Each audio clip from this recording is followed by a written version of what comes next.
culte, ok. Nous avons 2 enseignements chaque dimanche. Donc, dans cette première partie, nous sommes en train de parler de l'importance ou de la nécessité des expériences. Et une des choses importantes que nous avons pris le temps d'établir ensemble, c'est que tout chrétien doit être conscient que la vie chrétienne est une vie surnaturelle. Est-ce que tu peux m'aider à dire à ton voisin, la vie chrétienne est une vie surnaturelle? Donc la vie chrétienne, ce n'est pas juste un ensemble de règles, de choses à faire et à ne pas faire. Non, c'est une vie surnaturelle. Et donc si on dit surnaturel, ça veut dire que ça implique des choses au-delà du naturel. Donc ça veut dire que marcher avec Dieu ne veut pas simplement dire ne pas mentir, ne pas voler, venir à l'église, lire la Bible. Non. Et aujourd'hui, je vais toucher un point qui est assez important. Mais avant d'aller plus loin, voyons voir quelques rappels rapidement. Donc je vais toucher très rapidement les rappels que nous avons déjà vus. Nous avons vu dans Genèse chapitre 1, versets 1 à 2.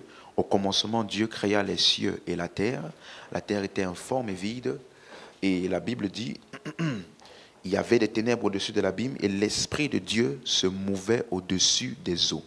Donc on montre que la Bible commence avec une situation qui semble chaotique. Et nous avons vu que justement, dans le plan de Dieu, sa solution, c'est l'Esprit de Dieu qui se mouvait au-dessus des eaux. Donc ça veut dire que l'Esprit de Dieu qui se meut, c'est l'Esprit de Dieu qui se meut, on a vu ça ensemble, au travers des hommes, avec les hommes, n'est-ce pas? Pour emmener la lumière qui va briller dans les cœurs des hommes par la prédication de l'évangile. Tout le monde se rappelle de ça? C'est clair jusqu'ici? Donc, ça veut dire que le début de la Bible commence par le plan du salut. De comment est-ce que le cœur des hommes est dans les ténèbres et la solution de Dieu, c'est le mouvement de son esprit qui se meut au travers des hommes dans les nations pour emmener la lumière à briller. Tu es avec moi jusqu'ici? Et donc, on a vu donc que ça montre que l'intention et le plan de Dieu d'œuvrer avec l'homme par son esprit, d'habiter en lui et de travailler avec lui pour accomplir son plan. Je reprends ceci. Ça veut dire que pour que Dieu accomplisse son plan sur la terre, dans son plan, il a prévu justement d'œuvrer avec l'homme par son esprit. Tu es avec moi? Pour emmener sur la terre à manifestation les plans de Dieu.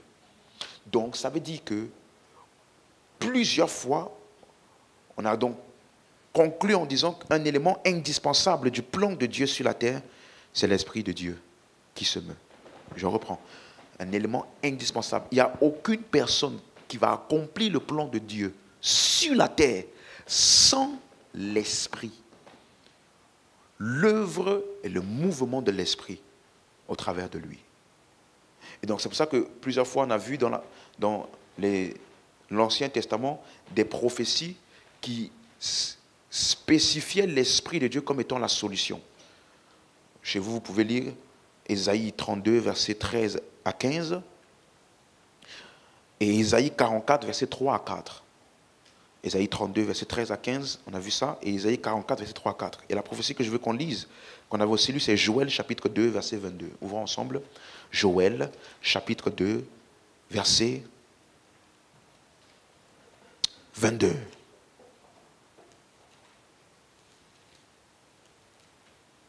Joël, chapitre 2, verset 22.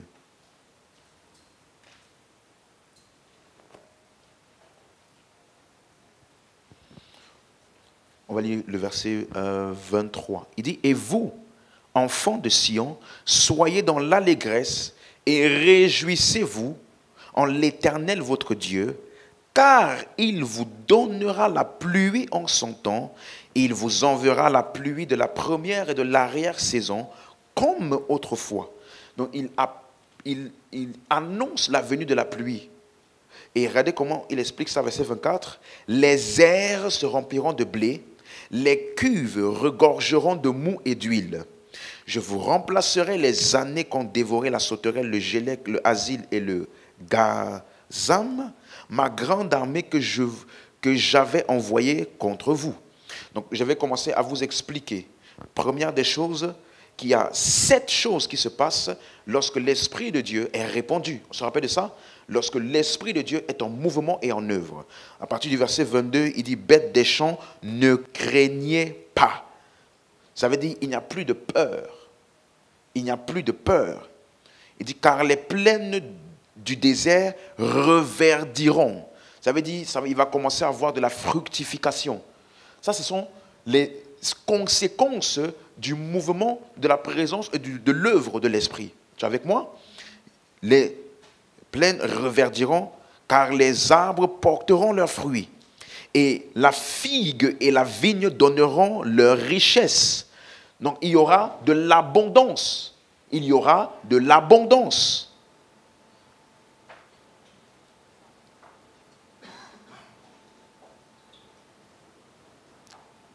Verset 23.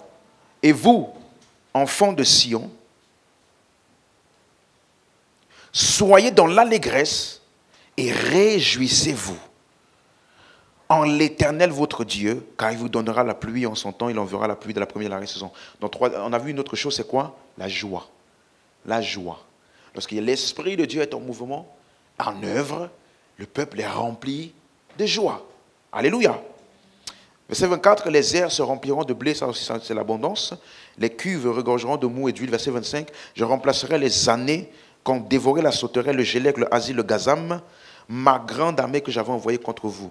Donc, troisième chose, ou pardon, cinquième chose, il y a une accélération. Les années que tu as perdues, tu peux les rattraper par le Saint-Esprit. Tu es avec moi? Verset 26, vous mangerez et vous vous rassasierez, vous célébrerez le nom de l'Éternel qui aura fait tous ces prodiges. Et mon peuple, dernière chose, mon peuple ne sera plus jamais dans la confusion. Donc la solution de Dieu pour un peuple où il y a la stérilité, la confusion, il y a le manque, il n'y a pas d'abondance, il dit tout ça va être résolu lorsque Dieu enverra la pluie de l'arrière-saison. Or, c'est quoi cette pluie-là? Verset 28. Après cela, je répandrai quoi? Donc, quand il dit je répandrai la pluie, en fait, la pluie, c'était pour symboliser quoi? L'Esprit de Dieu. Donc, il dit je répandrai mon esprit sur toute chair. Vos fils et vos filles prophétiseront. Vos vieillards auront des songes, vos jeunes auront des visions. Même sur les serviteurs, sur les servants dans ces jours-là, je répandrai mon esprit. Donc, la solution de Dieu au manque, la confusion, les gens qui perdent du temps, qui ont perdu des années, la solution de Dieu à tout ça, c'est quoi? L'esprit qui se répand. Et comment on sait que l'esprit est répandu? Les gens ont des visions. Les jeunes gens ont des visions.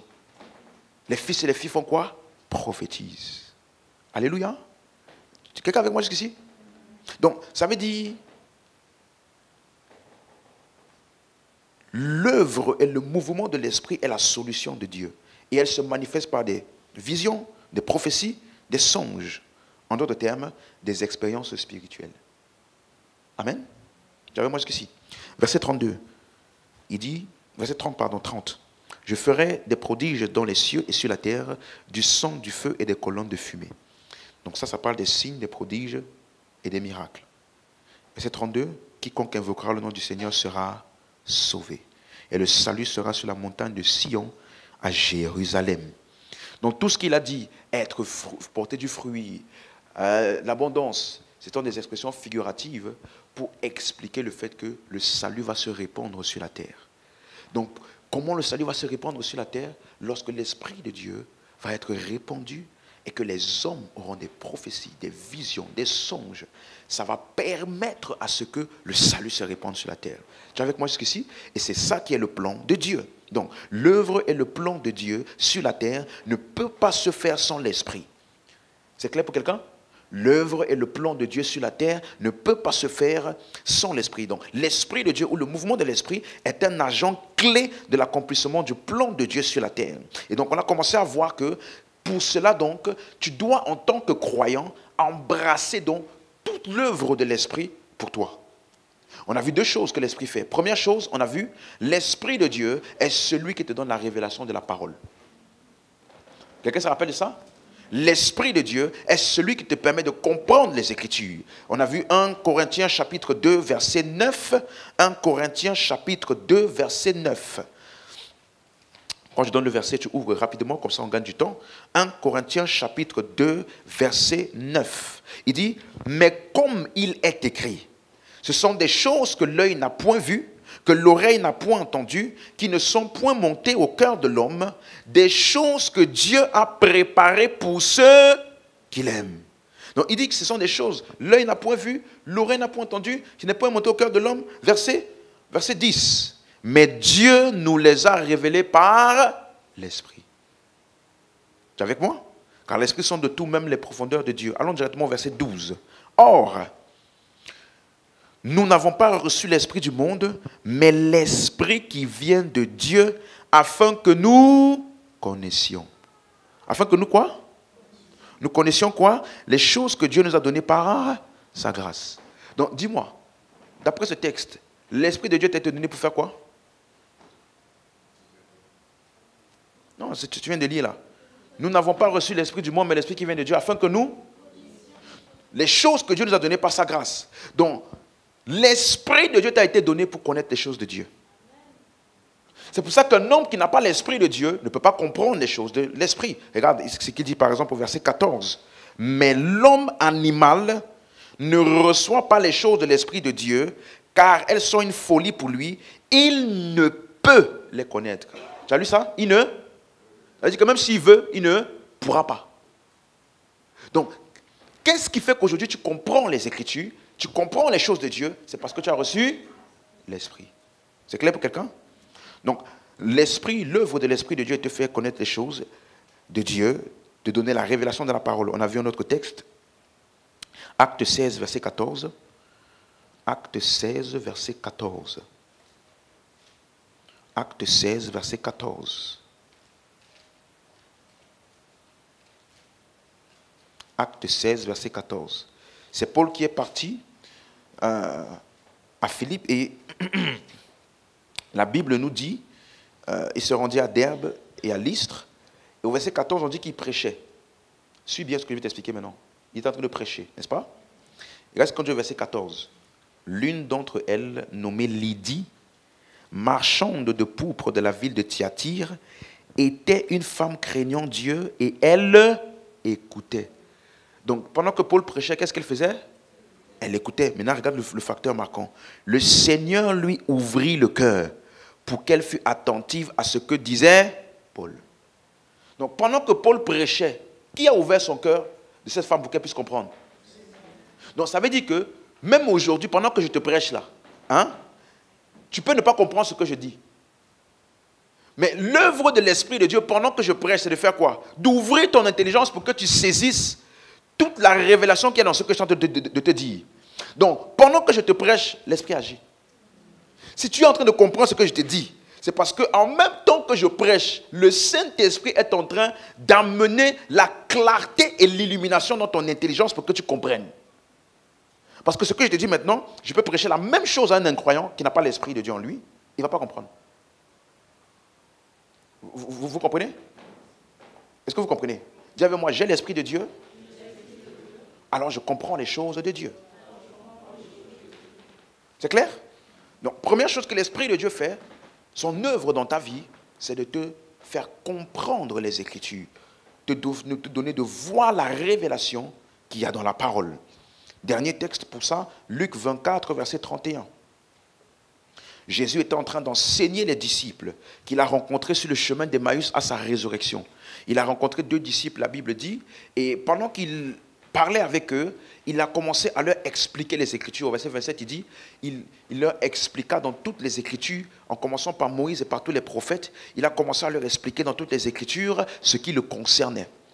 Et ensuite, à partir du verset 31, au verset 31, alors leurs yeux s'ouvrirent et ils le reconnurent, mais il disparut de devant eux. Et ils se dirent l'un à l'autre, notre cœur ne brûlait-il pas au-dedans de nous lorsqu'il nous parlait en chemin et qu'il nous ouvrait les Écritures? Donc, pendant que Jésus leur enseignait, Leur intelligence a été ouverte pour comprendre les Écritures. C'est exactement la même chose que vous allez voir lorsque plus tard Jésus est entré dans la pièce où il y avait maintenant tous les 12 disciples, les 11 pardon, et au verset 44, il dit, puis il leur dit, c'est là ce que je vous disais lorsque j'étais encore avec vous, qu'il fallait que s'accomplisse tout ce qui est écrit de moi dans la loi de Moïse, dans les prophètes et dans les psaumes. Verset 45, alors il leur ouvrit l'esprit afin qu'ils comprissent les Écritures. Donc, qui ouvre les yeux des gens pour qu'ils comprennent les Écritures? Dieu. Donc, le Saint-Esprit. Donc, c'est pour cela que, tu vois, si je viens juste te prêcher parce que je pense que j'ai compris un bon message et que je ne prends pas le temps de prier pour toi, je peux te donner des informations sans que tu ne saisisses la révélation. Tu me comprends? Or, ce n'est pas l'information qui change les vies, c'est la révélation. Vous comprenez maintenant? Donc, ça veut dire que, première chose importante dans la vie de tout chrétien, il doit être conscient que l'œuvre de l'Esprit de Dieu dans sa vie, c'est de lui révéler les Écritures, lui permettre d'avoir la révélation des Écritures. Alors, ce que je dis ici, ce n'est pas tu vas rester dans ta chambre tout seul, et puis tu vas dire, Seigneur, révèle-moi, révèle-moi. Ce n'est pas de ça que je parle. Mais comme ça s'est passé dans les exemples que je t'ai montrés, pendant qu'on leur enseignait, leur cœur s'est ouvert à la révélation, et ils ont compris. Donc, quand je viens à l'église et que l'enseignement est en cours, je dois être conscient que l'Esprit de Dieu est en train d'agir dans les cœurs pour emmener compréhension et révélation. C'est clair? C'est clair? Mais, comme j'ai dit la dernière fois, l'œuvre de l'Esprit ne s'arrête pas que à ça. Donc, Dieu, pour t'utiliser, pour accomplir son plan dans ta vie, t'a donné l'Esprit par lequel tu vas comprendre sa parole, avoir la révélation. Mais la deuxième chose qu'il fait aussi, allons dans Acte 1, verset 2. Acte des Apôtres, chapitre 1, verset 2. Théophile, j'ai parlé dans mon premier livre de tout ce que Jésus a commencé à faire et d'enseigner dès le commencement, verset 2, jusqu'au jour où il fut enlevé au ciel, suis bien, après avoir donné ses ordres par le Saint-Esprit aux apôtres qu'il avait choisis, après qu'il eut souffert, et leur apparut vivant et leur en donna plusieurs preuves, se montrant à eux pendant 40 jours et parlant des choses qui concernent le royaume de Dieu. Donc la Bible dit ici que pendant 40 jours, Jésus a enseigné les disciples. C'est ça qu'on a vu, n'est-ce pas, dans Luc 24. Et on dit que c'est par le Saint-Esprit qu'il a fait cela. Donc pendant que les disciples étaient en train de comprendre et ils ont saisi la révélation, qui agissait dans leur cœur? Tu peux parler plus fort? Le Saint-Esprit, c'est ça? En ensemble? Maintenant, mais verset 4 maintenant, puisque Jésus devait les envoyer pour qu'ils aillent prêcher, Jésus devait les envoyer pour qu'ils aillent faire des disciples aussi. Ils avaient compris le message. Ils avaient compris ce qu'ils étaient censés aller prêcher. Donc tu aurais pu dire, c'est suffisant, c'est bon, ils ont tout ce qu'il faut. Allez maintenant prêcher, allez annoncer l'évangile. Mais reste ce que Jésus dit au verset 4. Comme il se trouvait avec eux, il leur recommanda de ne pas s'éloigner de Jérusalem, mais d'attendre ce que le Père avait promis, ce que je vous ai annoncé. Donc, il devait attendre quelque chose. Qu'est-ce qu'il devait attendre? Verset 5. Car Jean a baptisé d'eau, mais vous, dans peu de jours, vous serez baptisés du Saint-Esprit. Est-ce que c'est le même Saint-Esprit par lequel ils avaient eu la révélation? Donc, ça veut dire qu'il y a plus dans le Saint-Esprit que la révélation. Parce qu'ils avaient déjà reçu la révélation par le Saint-Esprit, mais ils devaient attendre pour recevoir le baptême du Saint-Esprit. Tu es avec moi? Donc, ça veut dire que ils devaient attendre ça. Verset 8. Verset 8. Mais vous recevrez une puissance, le Saint-Esprit survenant sur vous, et vous serez mes témoins. Vous serez quoi? C'est quoi un témoin pour ceux qui... Hein? Quelqu'un qui parle de ce qu'il a vu, n'est-ce pas? Qui annonce et témoigne aux autres d'un événement auquel il a pris part. C'est ça? Donc, aujourd'hui, nous avons tous la mission d'annoncer l'évangile, de gagner des âmes, de faire des disciples, n'est-ce pas? Mais Jésus dit qu'un bon témoin, ce n'est pas celui qui a seulement la révélation de la parole. Bien que le message qu'on doit prêcher, c'est ça. Mais pour que ça soit efficace, tu ne dois pas avoir que la parole. Il dit, vous recevrez une puissance, le Saint-Esprit survenant sur vous. Donc le même Saint-Esprit par lequel tu as eu la révélation, il y a en lui plus que la révélation là. Tu dois saisir de lui aussi ce qu'on appelle la puissance, l'Esprit sur toi. Amen, amen, amen. C'est ça qui fait un bon témoin. Donc, c'est pour ça que j'ai dit qu'en plus de l'enseignement et de la révélation de la parole, dans le christianisme, il y a des expériences. Parce que le baptême du Saint-Esprit, ce n'est pas un enseignement, c'est une expérience. Ce n'est pas un enseignement, c'est une expérience. Donc, il y a des gens qui sont plus efficaces dans le fait d'être un témoin de Christ. Parce qu'en plus de la parole, ils ont des expériences avec le Saint-Esprit. Quelqu'un me suit? Laisse-moi te poser une question. Qu'est-ce qui te manque pour que ta famille soit sauvée? Qu'est-ce qui te manque pour que ta cité entière soit gagnée à Jésus-Christ? Est-ce que c'est parce que tu ne sais pas quoi leur prêcher? Quelqu'un comprend ce que j'explique? Ça veut dire que si tu sais juste ce que tu dois dire, c'est bien. Mais ce n'est pas suffisant. Parce que quand Jésus allait envoyer les disciples, il leur a dit, vous devez aller, n'est-ce pas? Mais attendez. Parce que vous devez recevoir la puissance, l'Esprit sur vous. Ça, ce n'est pas un enseignement, c'est une expérience. Donc, ça veut dire que le chrétien, pour être efficace dans le plan de Dieu pour sa vie, il doit saisir la totalité du Saint-Esprit pour lui. Pas simplement de la révélation, mais il doit aussi désirer, soupirer, désirer et recevoir les expériences qui sont dans le Saint-Esprit. Quelqu'un comprend ce que j'explique? Vous me suivez? Donc, c'est pour ça que, laisse-moi pousser un peu plus loin. C'est pourquoi, dans Acte 1 toujours, regardez ce qu'il dit au verset 5. Maintenant, suivez bien, verset 4 qui dit, attendez, il est recommandé de ne pas s'éloigner de Jérusalem, mais d'attendre ce que le Père avait promis. Dis avec moi ce que le Père a promis. Donc, on peut appeler ça la promesse du Père. Ok? Donc, ce qu'il a appelé la promesse du Père, au verset 5, il explique mieux. Car Jean a baptisé d'eau, mais vous serez baptisés du Saint-Esprit. Est-ce que je peux appeler la promesse du Père le baptême du Saint-Esprit? Est-ce que je peux dire que c'est la même chose? C'est la même chose. On est ensemble? Ok. Maintenant, regardez un détail très pertinent. Regardez ceci. Tu me suis? Je vais te poser une question. Si je te demande aujourd'hui, pourquoi Jésus est venu sur la terre? Pourquoi Jésus était venu sur la terre? Pour nous sauver de nos péchés, c'est ça? Tout le monde est d'accord avec ça? Pour se sacrifier pour nous péchés? Pour mourir pour nous? Tout le monde est d'accord avec ça? Ok. Ça, c'est ce que tout le monde dit. Et c'est vrai. Mais ce n'est pas complet. C'est vrai, mais ce n'est pas complet. Donc, la raison pour laquelle Jésus est mort, il était enseveli, il est ressuscité, oui, c'est pour que nous ayons le pardon des péchés, que nous soyons sauvés de nos péchés. Je suis d'accord avec toi. C'est vrai, mais ce n'est pas complet. Parce qu'il faut savoir quelque chose. Dieu, dans les Écritures, tu vas remarquer qu'à chaque fois qu'il devait faire quelque chose en Israël, il envoyait d'abord des prophètes pour annoncer ce qu'il allait faire. Tu vas le voir plusieurs fois dans les Écritures, il y avait des prophètes qui venaient en avance pour annoncer ce que Dieu allait faire.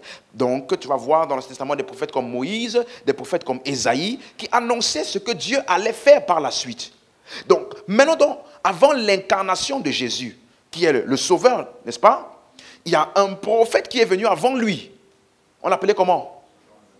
Jean, n'est-ce pas? Ou Jean le Baptiste, mais la Bible l'appelle juste Jean. Ça veut dire que le Messie avait un dévancier. Un prophète qui est venu avant lui pour annoncer ce que lui, il était venu faire. Donc si j'écoute Jean, le prophète, je saurai quelle est la mission du Messie. C'est ça? Parce que n'oubliez pas, avant sa naissance, Jean est né avant lui. La Bible nous dit que sa mère, Élisabeth, a enfanté 6 mois avant la naissance de Jésus. Et Marie, lorsqu'elle a appris la nouvelle par l'ange qu'elle devait tomber enceinte, la Bible nous dit dans Luc 1, à partir du verset 39, qu'après avoir entendu cette nouvelle, elle est partie immédiatement chez Élisabeth. Regardez ce qu'il dit, Luc chapitre 1, verset 39. Luc 1, verset 39. Est-ce que tout le monde suit? Donc il dit, dans ce même temps, Marie se leva et s'en alla en hâte vers les montagnes dans une ville de Juda. Elle entra dans la maison de Zacharie et salua Élisabeth. Dès qu'Élisabeth entendit la salutation de Marie, qu'est-ce qui s'est passé? Son enfant tressaillit dans son sein et elle fut remplie du Saint-Esprit. Donc tu vois que c'est comme s'il y a une connexion entre les deux. Parce que dès que Marie est entrée chez Élisabeth qui était enceinte, l'enfant en elle a tressailli. Donc ça te montre déjà qu'il y avait une connexion entre les deux. Et c'est pour cela que si tu veux avoir un aperçu clair de la mission du ministère de Jésus, voyons donc voir ce que son prophète dévancier a dit de lui. Je peux dire ça? Ça fait sens? Parce que regardez comment il se présente. Marc chapitre 1. Marc, c'est juste avant Luc. Marc chapitre 1 verset 2. Regardez comment Jean il est présenté. Marc chapitre 1, on va commencer au verset 1 même pour avoir le contexte. Commencement de l'évangile de Jésus-Christ, Fils de Dieu, selon ce qui est écrit dans Ésaïe le prophète. Vous voyez? Ce qui est écrit dans Ésaïe le prophète. Voici, j'envoie devant toi mon messager. Suis bien. Qui préparera ton chemin. Donc avant le Messie, il y a un messager qui devait venir pour faire quoi? Préparer son chemin. Tu es avec moi? Verset 3. C'est la voix de celui qui crie dans le désert. Préparez le chemin du Seigneur, aplanissez ses sentiers. Maintenant, le verset 4, il explique de qui il s'agit. Jean parut, baptisant dans le désert et prêchant le baptême de repentance pour la rémission des péchés. Donc, Jean a été envoyé en avance pour préparer le chemin du Seigneur, c'est ça? Pour annoncer d'avance ce qu'il est et ce qu'il allait faire, c'est ça? Tout le monde suit jusqu'ici? On est d'accord? Donc, c'est la raison pour laquelle maintenant, à partir du verset 7, Jean lui-même, il commence à parler. Il prêchait en disant, regardez ce que Jean disait. Il vient après moi, celui qui est plus puissant que moi, je ne suis pas digne de délier en me baissant la courroie de ses souliers. Tu vois? Donc, il dit ici, il vient après moi. C'est comme ça que Jean présente Jésus. Oh, tu sais très bien, après moi, ça ne veut pas juste dire physiquement, parce qu'ils n'ont que 6 mois d'écart d'âge. Après moi veut dire son ministère est le ministère qui va suivre le mien. Donc je prépare son chemin pour que lui ensuite il vienne accomplir son ministère. Et donc, ça veut dire que le Jean-Baptiste, son ministère pointe vers le ministère de Jésus. Son ministère nous fait comprendre le ministère de Jésus. D'ailleurs, la Bible nous dit dans Amos 3, verset 7, que Dieu ne fait rien sans avoir révélé en avance à ses serviteurs, les prophètes. Donc les prophètes ont l'habitude, Dieu plutôt a toujours l'habitude de révéler ses plans par les prophètes. Donc Dieu a envoyé un homme en avance pour dire au peuple d'Israël ce que Dieu allait faire. Donc il a envoyé Jean-Baptiste pour présenter aux hommes la mission de Jésus. Et bien évidemment, qu'est-ce que Jean a dit? Jean chapitre 1 verset 29. Voici l'agneau de Dieu qui ôte le péché du monde. Donc Jean a présenté Jésus comme étant qui? L'agneau de Dieu qui fait quoi? Donc, est-ce que Jean a parlé de Jésus comme étant le sauveur qui vient nous sauver de nos péchés? Oui. Donc, Jésus est le sauveur. Il vient nous délivrer, nous sauver de nos péchés. Il est l'agneau de Dieu, c'est-à-dire le sacrifice qui va nous pourvoir, à nous offrir le salut et la délivrance du péché. Jean a parlé de ça. Mais voyons voir, est-ce que ce n'est que ça que Jean a dit? Matthieu 3, verset 11. Matthieu, c'est juste avant Marc. Matthieu 3, verset 11. Est-ce que tout le monde suit la lecture? Je veux que tu comprennes bien là où je t'emmène. Matthieu 3, verset 11. Matthieu 3, verset 11. Moi, je vous baptise d'eau. Qui parle? Jean. Savez-moi? Moi, je vous baptise d'eau pour vous emmener à la repentance. Mais celui qui vient après moi est plus puissant que moi et je ne suis pas digne de porter ses souliers. Lui, suivez bien la lecture. Lui quoi? Il vous... Tu lis? Lui, il vous fera quoi? Il vous baptisera du Saint-Esprit et de feu. Donc ça, c'est exactement ce que tu vas lire dans Luc 3, versets 16 à 17. Donc, je résume. Jean a présenté Jésus comme étant celui qui sauve du péché. Oui? On est d'accord? Et Jean a présenté aussi Jésus comme étant celui qui baptise du Saint-Esprit. Oui? Oui? Donc, un autre texte, Marc 1, verset 8. Marc 1, verset 8. Ça, c'est toujours Jean qui parle. Et il dit, « Moi, je vous ai baptisé d'eau. Lui, il vous baptisera du Saint-Esprit. » Qui parle? Jean. N'oublie pas, quelle était sa mission? Préparer le chemin du Seigneur et annoncer ce qu'il devait faire. Tu es avec moi? Dernier texte, Jean 1, verset 33. Tout à l'heure, on a lu Jean 1, 29, où Jean a dit, « Voici l'agneau de Dieu qui ôte le péché du monde. » Mais plus loin, après avoir dit ça au verset 29, au verset 33. « Je ne le connaissais pas, mais celui qui m'a envoyé baptiser d'eau, celui-là m'a dit, celui sur qui tu verras l'Esprit descendre et s'arrêter, c'est celui qui baptise du Saint-Esprit. » Donc Jean a présenté de manière plus globale Jésus comme étant qui? Entre les deux, il a mentionné le plus lequel? Il a mentionné qui ôte le péché une seule fois. Mais il a mentionné qui baptise le Saint-Esprit combien de fois? Partout. Dans Matthieu, dans Marc, dans Luc, dans Jean. Donc ça veut dire que, suis-moi maintenant, est-ce que le ministère de Jésus était pour mourir pour nos péchés? Sa mission, c'était ça? Tout le monde est d'accord? Guérir les malades? Oui? Mais suis-moi. Son ministère et sa mission était de baptiser du Saint-Esprit aussi. Suis-moi. Donc Jésus n'est pas juste mort pour tes péchés. Je reprends. Jésus n'est pas juste mort pour te donner le pardon des péchés. Son sacrifice, sa mort et sa résurrection étaient aussi pour te baptiser du Saint-Esprit. Donc, ça veut dire que Jésus est venu et pour mourir pour nos péchés et aussi pour baptiser du Saint-Esprit. Ce n'est pas soit l'un, soit l'autre. C'est l'un et l'autre. Quelqu'un comprend? C'est clair? Donc, le chrétien qui se satisfait juste, oui, Jésus est mort pour moi, je suis sauvé, il m'a pardonné mes péchés, amen. C'est un chrétien qui n'a pas saisi la totalité de ce que Jésus a fait pour lui.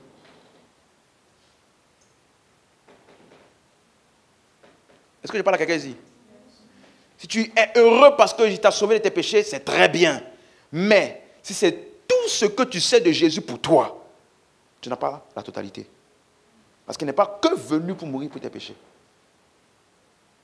Il est venu te baptiser du Saint-Esprit. Et on va voir ce que ça implique. Donc revenons dans Acte 1. C'est clair maintenant pour quelqu'un? Est-ce que je peux dire Jésus est le baptiseur du Saint-Esprit? Je peux dire Jésus est le sauveur des péchés? Mais il est aussi quoi? Donc si je te demande, décris-moi Jésus aujourd'hui, qu'est-ce que tu vas dire? Il est le sauveur et si tu omets le deuxième là, tu n'as pas bien décrit Jésus. Si tu omets le deuxième volet, tu n'as pas bien décrit Jésus. Il est le sauveur, oui. Mais il n'a pas que sauveur.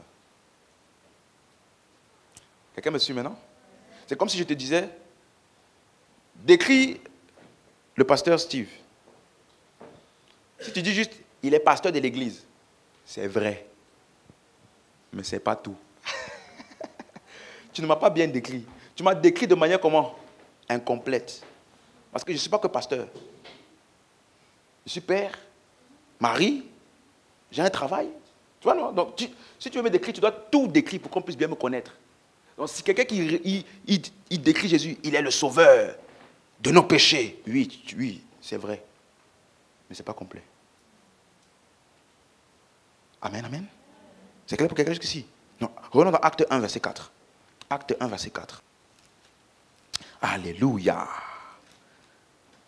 Donc, comme il se trouvait avec eux, il leur recommanda de ne pas s'éloigner de Jérusalem, mais d'attendre ce que le Père avait promis, ce que je vous ai annoncé, leur dit-il, car Jean a baptisé du Saint-Esprit, et vous serez Jean a baptisé d'eau, mais vous, dans peu de jours, vous serez baptisés du Saint-Esprit. C'est clair maintenant?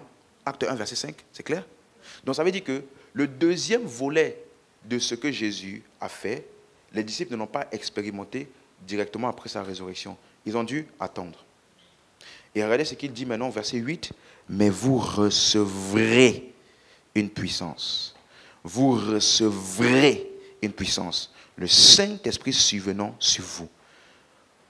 Pour tous les bons étudiants de la Bible d'ici, recevoir, ça veut dire quoi? Plus fort, ça veut dire quoi? Lambano. Lambano veut dire quoi en français? Prendre, n'est-ce pas? Donc lambano, c'est l'action de celui qui donne ou c'est l'action de celui qui reçoit? Donc si on dit que tu reçois, ce n'est pas l'action de Dieu, c'est ton action. Vis-à-vis de ce que Dieu a donné. C'est ton action, parce qu'aujourd'hui, par exemple, le salut, on dit à tous ceux qui l'ont reçu, elle leur a donné le pouvoir de devenir enfants de Dieu. Aujourd'hui, Dieu ne sauve pas de nouvelles personnes.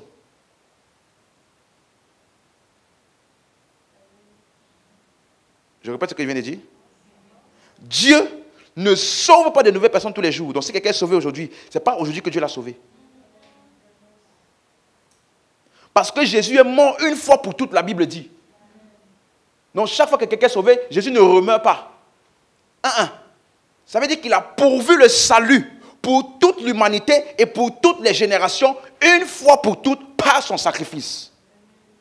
Donc, qu'est-ce qui se passe quand les gens sont sauvés aujourd'hui? Ils reçoivent ce que Dieu avait déjà rendu disponible pour eux depuis. Quelqu'un me suit? Donc c'est comme si je viens de déposer un courrier dans ta boîte aux lettres. Ça peut rester là-bas des millénaires. J'ai déjà déposé. Qui doit aller chercher? Qui doit aller recevoir ça? Toi. C'est à toi d'aller dans ta boîte aux lettres et de faire quoi? Retirer, prendre. Vous comprenez? Donc Dieu a déjà offert le salut. Donc c'est ça qu'il dit ici, vous recevrez. Donc ça veut dire que il y a dans le Saint-Esprit des expériences que nous devons recevoir, qu'on appelle baptême du Saint-Esprit. Et je vais expliquer. Parce que, tu vois, quelqu'un comprend ce que j'explique? Je veux vraiment que tu comprennes. Hein, parce que on a souvent des chrétiens qui ne sont pas conscients de pourquoi Jésus est mort. Et du coup, quand ils viennent par exemple à l'église, ils voient quelqu'un qui tombe. Moment de prière, moment d'adoration, quelqu'un qui tombe, bah! Il est gêné, il est bizarre. Hey, comment il est tombé? Frère, Dieu n'agit pas que pendant que l'on prêche. Il y a des choses que tu vas recevoir hors de la prédication. Paul partait à Damas. Il est tombé. Quand il s'est relevé, ce n'était plus le même homme. Ce n'était pas un enseignement, c'était une expérience. Donc, il y a des choses que tu as besoin dont Dieu va faire pour toi, qui ne viendront pas par un enseignement. Qui viendront parce que tu as contacté quelque chose en Dieu. Donc, suis-moi, dans la vie chrétienne, il y a des expériences. Ne te satisfais pas juste de la révélation de la parole, bien que c'est important. Le bagage total de tout ce que tu as besoin pour accomplir le plan de Dieu dans ta vie ne vient pas que dans le paquet qu'on appelle enseignement. Il y a d'autres choses qui viennent dans d'autres paquets. Donc si tu ne connais que le paquet de enseignement, tu vas être très limité dans les choses que tu vas recevoir de Dieu. Quelqu'un comprend? Il y a des expériences. Dis à ton voisin, il y a des expériences. Dans le christianisme, vous recevrez une puissance. Dans Luc 24, 49, il appelle ça, il dit, restez à Jérusalem jusqu'à ce que vous soyez revêtus de la puissance d'en haut. Il dit, voici, j'enverrai sur vous la promesse du Père, ce que le Père a promis. Et restez à Jérusalem jusqu'à ce que vous soyez quoi? Revêtus de la puissance d'en haut. Revêtir encore, c'est un autre même mot qui parle de ton action.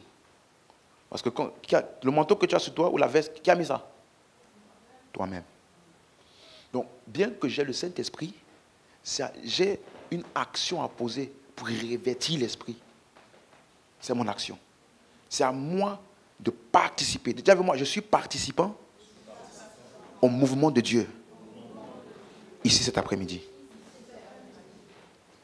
Donc, ça veut dire que l'Esprit de Dieu peut être en train d'agir. Il dit, voici, j'enverrai sur vous.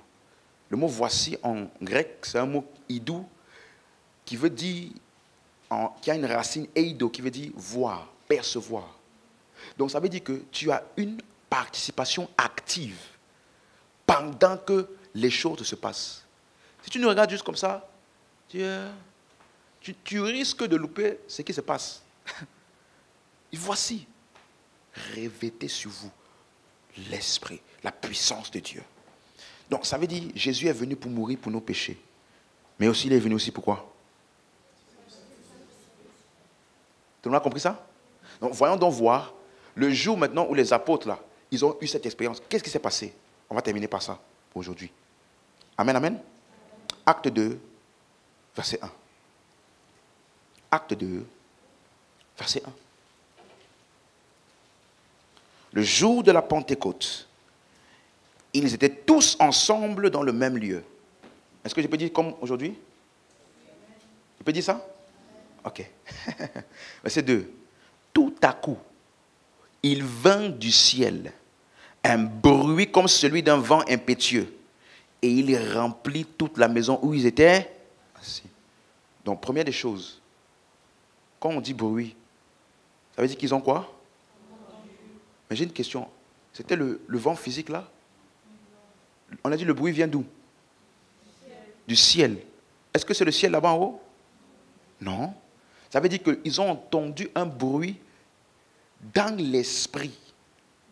Ce n'était pas un bruit physique. Ça veut dire que si toi, tu n'étais pas aligné avec eux dans cette expérience-là, tu pouvais être là présent et rien entendre. La preuve, tous ceux qui sont venus après, ils ont dit ils sont fous. Ils ont dit ils sont ivres. Donc ils n'ont pas vu ni expérimenté tout ce que les autres ont expérimenté. Pourtant ils étaient dans le même lieu. Quelqu'un me comprend?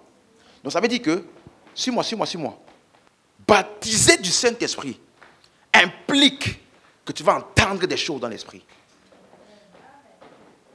Est-ce que tu sais qu'il y a des sons ici qui ne sont pas audibles physiquement? Est-ce que tu sais qu'il y a des sons qui ne sont pas audibles physiquement, mais qui sont bruyants?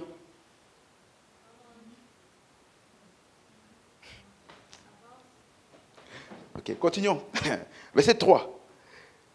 Des langues semblables à des langues de feu leur apparurent, séparées les unes des autres, et se posaient sur chacun d'eux. Donc, après avoir entendu, ils ont aussi quoi? Vu. Mais les langues, c'était physique. Puisqu'on dit ça a quoi? Apparu. Ça veut dire que subitement, ils ont commencé à voir des choses qui n'étaient pas visibles physiquement. Suis-moi. Tu veux être un chrétien qui marche avec Dieu, avec lequel Dieu opère, tu ne peux jamais ignorer le surnaturel. C'est pour ça que je t'ai dit que la vie chrétienne là, est une vie surnaturelle. Si je te dis que dans cette salle, il y a des anges, c'est juste, hein? Regarde autour de toi, regarde physiquement. On dit non, regarde. Ils sont où?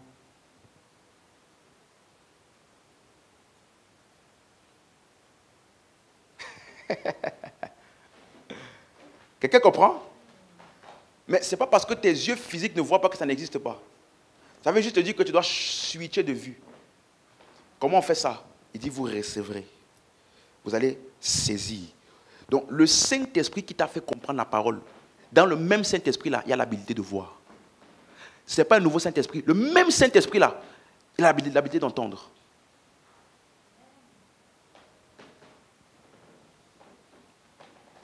Je me rappelle une fois, j'ai rencontré un frère. Et j'ai juste senti qu'il avait besoin de recevoir une parole. Je l'ai vu et je lui ai dit, voici, tu connais tel nom? Il dit, oui, je connais. C'est le nom de mon père. J'ai dit, est-ce que ton père était un ancien chrétien ou quelqu'un qui était devenu réticent aux choses de Dieu? Il dit, oui. Il dit, tu sais pourquoi il t'a rencontré aujourd'hui? Parce que Dieu veut t'utiliser pour ramener plusieurs des gens de ta famille qui étaient perdus à la raison, pour aussi chercher Dieu. Il était choqué. Mais j'ai une question. Tu penses que ça là, c'est pour les chrétiens spéciaux? Le même Saint-Esprit là est en toi. C'est parce que toi, tu penses que la seule chose que Dieu va faire pour toi, c'est juste te donner, lis la Bible, comprends les Écritures. Amen. Dieu veut se servir de toi pour des choses surnaturelles. Ça veut dire que Jésus est mort, écoute-moi, pour nous donner le baptême du Saint-Esprit, c'est ça? Ça veut dire que dans le baptême du Saint-Esprit, il y a des expériences où tu vois, tu entends, mais ce n'est pas physique. Verset 4. Et ils furent tous remplis du Saint-Esprit et se mirent à parler en d'autres langues, selon que le Saint-Esprit leur donnait de s'exprimer. Ça veut dire que le même Saint-Esprit te donne maintenant de donner des énonciations surnaturelles. Tu dis des choses dont la source de ce que tu dis là n'est pas physique. Comment quelqu'un comme, on a vu ça, n'est-ce pas? Ésaïe, il a prophétisé. Plus de 700 ans en arrière. J'enverrai mon messager. C'est lui qui va préparer le chemin du Seigneur. Il était 700 ans avant. Il a annoncé ce qui allait arriver. Ce qu'il a dit là, la source de ça, c'est quoi? C'est la logique. Il s'est assis pour réfléchir. Qu'est-ce qui pourrait arriver dans 700 ans? C'est ça qu'il a fait? Ce qu'il a dit, c'était par quoi? Par qui? Par le Saint-Esprit. C'est ce qu'on a lu tout à l'heure. Donc, amen, amen. Vous avez compris? Donc, le baptême du Saint-Esprit est une introduction dans des expériences dans lesquelles tu vois, tu entends, tu parles de manière surnaturelle. Dis avec moi, je vois dans l'esprit. J'entends dans l'esprit et je parle surnaturellement par la puissance du Saint-Esprit. C'est mon partage en Christ. Quelqu'un a saisi ça? Et n'oublie pas, c'est pour ça que Jésus est mort. Il est mort pour tes péchés, oui, mais il est aussi mort pour quoi? Pour te baptiser du? Est-ce que je peux dire qu'il est mort pour te donner des expériences? Donc quand il est ressuscité et qu'il a répandu, donné le Saint-Esprit, c'est pour que les croyants, désormais, vivent une vie d'expérience. Écoute-moi, quand les gens sont entrés dans la pièce et qu'ils ont commencé à demander, mais ces gens-là, ils sont ivres. Donc ça veut dire qu'en plus de voir, entendre et parler, ils étaient remplis de joie. Et ils agissaient de manière un peu... Tout ça là, c'est le Saint-Esprit. Et quand on a questionné, mais ils sont fous. Qu'est-ce qui se passe? Verset 14, regardez ce que Pierre s'est levé. Regardez ce qu'il a dit. Il a dit, ces gens, verset 15, ces gens ne sont pas ivres comme vous le supposez, car c'est la 3e heure du jour. Mais c'est ici ce qui a été dit par le prophète Joël. Dans les derniers jours, dit Dieu, je répandrai de mon esprit sur toute chair. Vos fils et vos filles prophétiseront. Vos jeunes gens auront des visions. Vos vieillards auront des songes. Oui, sur mes serviteurs et mes servantes, dans ces jours-là, je répandrai de mon esprit et ils prophétiseront. Donc ça veut dire qu'ils ont vu, ils ont entendu, ils ont parlé, agi sous l'influence de l'esprit. Et Pierre a dit, ça là, c'est l'accomplissement de la prophétie de Joël, qui parlait de comment l'esprit devait être répandu. Plus tard encore au verset 32, il continue à expliquer en disant, c'est ce Jésus, écoute bien maintenant, c'est ce Jésus que Dieu a fait quoi? Que Dieu a fait quoi? Donc, il parle de la résurrection de Jésus et il va dire les conséquences. Regardez bien, nous en sommes témoins, élevé par la droite de Dieu. Il a reçu du Père le Saint-Esprit qui avait été promis et il a répandu, comme vous le voyez et l'entendez. Donc, quand l'Esprit de Dieu est répandu, il y a des choses que quelqu'un qui ne connaît rien, mais il y a des choses qui va faire quoi? Il va voir des choses. Donc, comment les gens vont se comporter et il va entendre parce que les gens vont parler. Donc, tu ne peux pas me dire que l'Esprit est sur toi et tu es tranquille dans ton coin.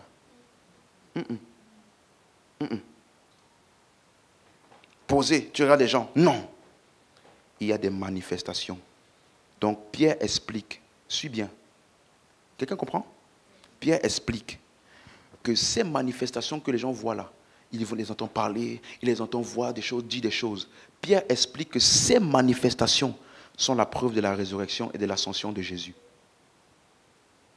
Ce Jésus-là qui a été ressuscité, il est allé à la droite du Père et il a répandu le Saint-Esprit. Voilà pourquoi vous voyez ça comme ça. Donc, les manifestations sont la preuve que Jésus est vivant. Donc, est-ce que Jésus est vivant ici ce soir? Comment on sait? Parce qu'on a dit que Jésus est vivant. C'est pour ça qu'il est ressuscité. Un homme qui commence à dire, ah, j'ai une vision. Jésus est vivant dans ce lieu-là. Quand Jésus est vivant, agissant dans un lieu, il y a des visions, il y a des sons, il y a des paroles surnaturelles qui sont libérées. Ça là, c'est un signe de la présence vivante de Jésus dans un lieu. Alléluia.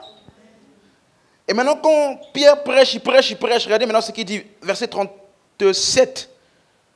Verset 37.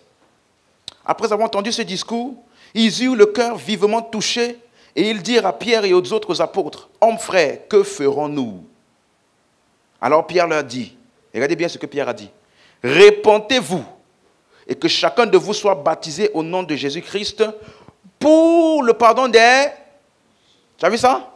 Donc, quand ils vont se repentir, ils vont recevoir quoi? Pardon des péchés. C'est tout ce qu'il a dit. Qu'est-ce qu'il a dit après? Et vous recevez quoi? Le don du Saint-Esprit. Donc, les deux vont ensemble. Jésus n'est pas juste mort pour que tu reçoives le pardon des péchés. Ne prends pas un, tu laisses l'autre. Ça va ensemble. Le même qui t'a pardonné est le même qui te donne le baptême du Saint-Esprit dans lequel il y a des expériences. Il n'y a pas, c'est pas un, soit l'un, soit l'autre. Donc, Pierre leur dit, recevez, vous allez avoir le pardon des péchés et recevoir, lambano, prendre, saisir le don du Saint-Esprit. Donc, les deux sont ensemble. Jésus est le baptiseur du Saint-Esprit. Or, si on a vu le baptême du Saint-Esprit implique des expériences, des visions, prophéties, des actes surnaturels, ça veut donc dire ceci, que Jésus est ressuscité. Écoute bien. Pour nous introduire dans un flux continuel d'expérience. Jésus est ressuscité pour nous introduire dans un flux continuel d'expérience. Donc je te pose une question. Est-ce que tu as pris avantage de ce que Jésus a fait pour toi? Tu vas me dire, oui, je suis sauvé. Oui, mais c'est que pour ça qu'il est mort. Quelle est la dernière fois que tu as eu une expérience? Quelle est la dernière fois où tu as eu une vision? Où tu as parlé et prophétisé? Ça t'est arrivé quand? Suis-moi, Jésus est mort pour ça. Hein? Parce qu'on a trop formaté notre cerveau pour nous dire, il est mort pour nos péchés, il est mort pour nos péchés, je suis sauvé. Donc quand je pêche, je demande pardon. Ok. Mais ce n'est pas que pour ça qu'il est mort. Un autre texte. Amen, amen. Donc, en tant que croyant, je peux examiner ma vie spirituelle, examiner ma vie chrétienne. C'est quand la dernière fois que j'ai une vision, j'ai entendu des choses dans l'esprit. C'est quand la dernière fois? Acte 10, verset 43.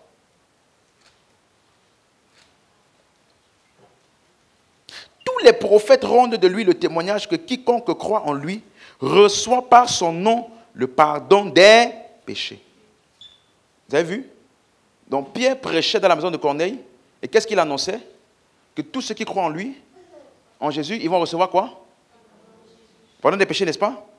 Quand il a fini de mentionner le pardon des péchés, verset 44. Verset 44. Comme Pierre prononçait encore ces mots, le Saint-Esprit a fait quoi?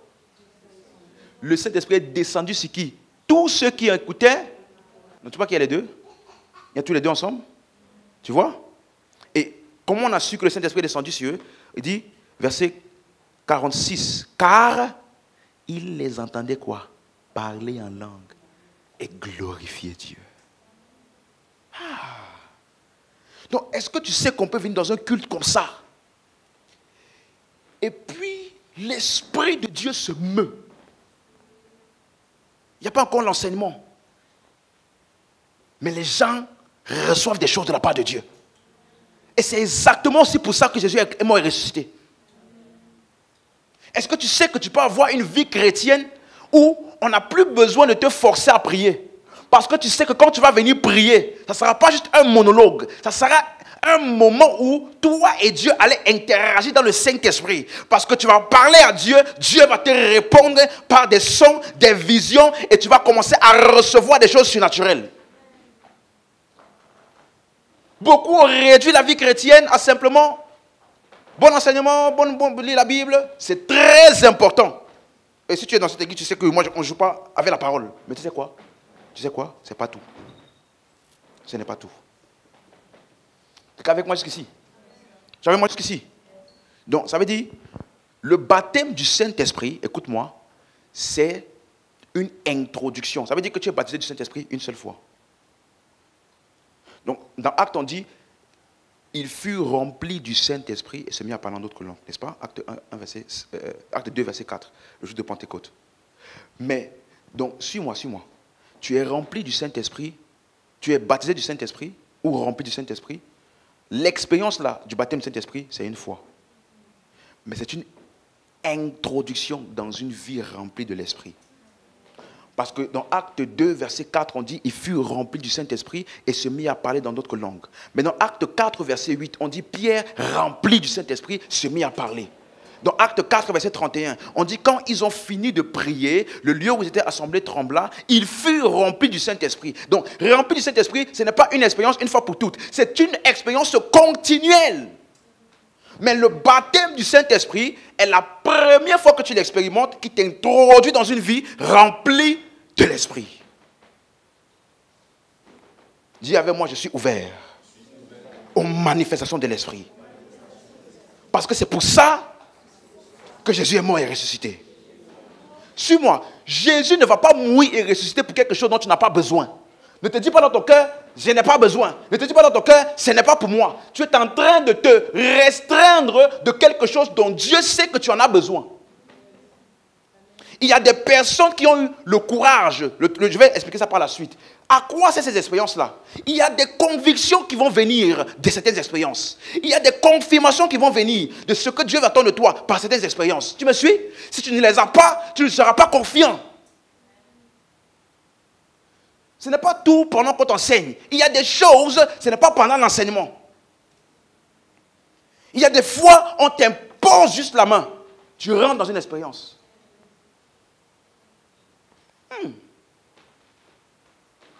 Une bonne partie des choses que tu me vois faire aujourd'hui sont le résultat de quelqu'un qui m'a imposé la main.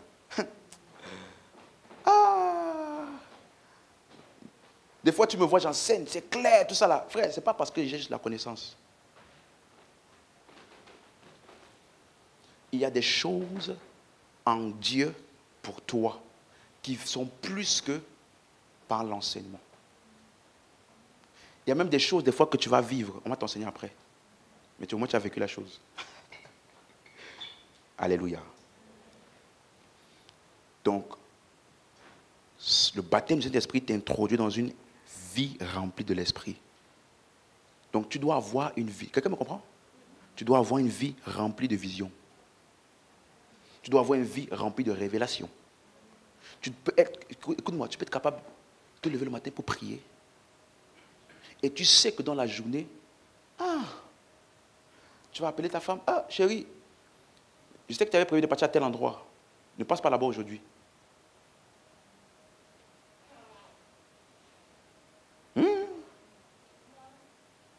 Tu vois, ça là, c'est la vie chrétienne.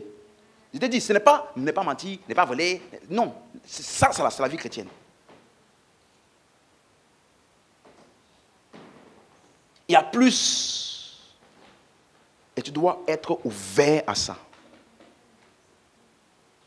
Ouvert à ça. Il y a des endroits où tu veux faire des choses. La Bible dit que Paul était en train de chavirer. Parce que le navire qu'ils ont pris, à cause de la tempête, il dit, on n'avait même plus aucun espoir pour nos vies. Mais le lendemain, il parle à tout l'équipage. Il dit, ne vous inquiétez plus. Ce navire-ci, on va arriver à bord. Comment il a su ça? Il dit, parce que l'ange du Dieu auquel j'appartiens m'a apparu cette nuit. Et il m'a dit que nous arrivons de l'autre bord. À quoi ressemble ta vie chrétienne? C'est une question. Est-ce que tu as simplement saisi le fait que Jésus est ton sauveur? Tu t'es arrêté à ça? Tu es satisfait de ça? Il n'est pas mort que pour ça. Rappelez-vous ce que on a vu tout à l'heure dans Joël 2. Il a dit, quand l'Esprit est répandu sur ceci, le peuple ne sera plus jamais dans la confusion. Il y a beaucoup parmi vous. Tu es dans la confusion. Est-ce que je prends telle direction? Est-ce que je prends telle chose? Est-ce que je choisis telle personne? Est-ce que? Il y a des choses qui ne vont pas venir par l'enseignement.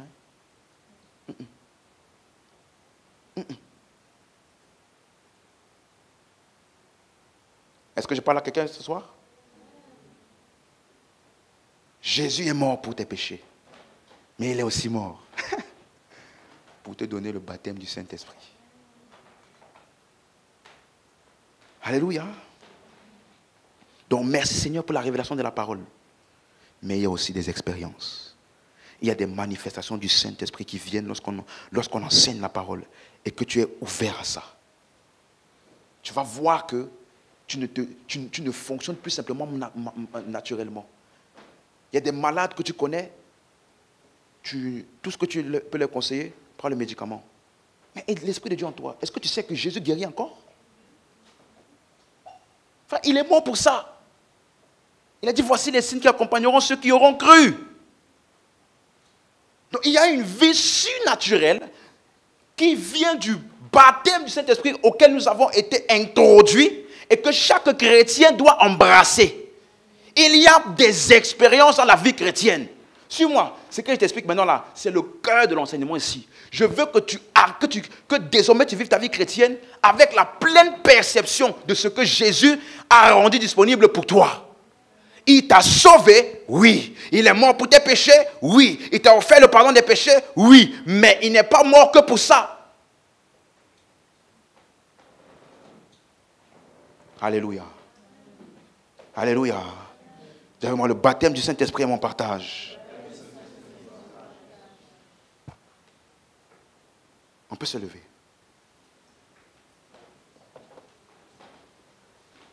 Alléluia. Donc, est-ce que tu es sauvé? Tu reconnais que tu es sauvé? Jésus est mort pour toi? Tu le reconnais? Donc tu as le Saint-Esprit en toi. Est-ce que tu sais que donc ce Saint-Esprit qui est en toi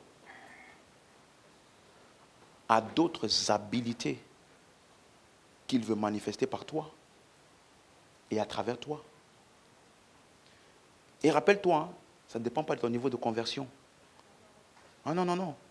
Paul, la Bible dit, quand il est tombé du cheval sur lequel il était, il est entré dans une transe.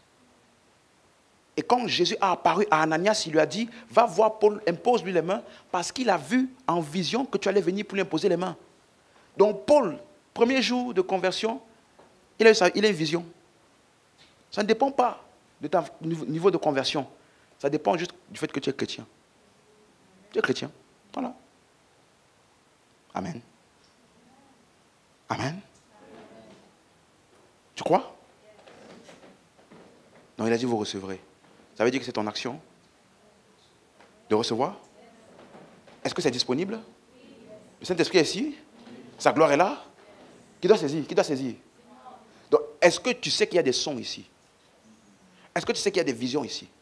Maintenant, pendant que je te parle. Dis avec moi au nom de Jésus. Père, je reçois cela. Les expériences et la manifestation du Saint-Esprit. En abondance. Je déclare ce soir, je vois surnaturellement. J'entends surnaturellement. Je parle et je prophétise surnaturellement par la puissance du Saint-Esprit. C'est naturel pour moi parce que je suis né de Dieu. C'est naturel pour moi parce que je suis né de Dieu.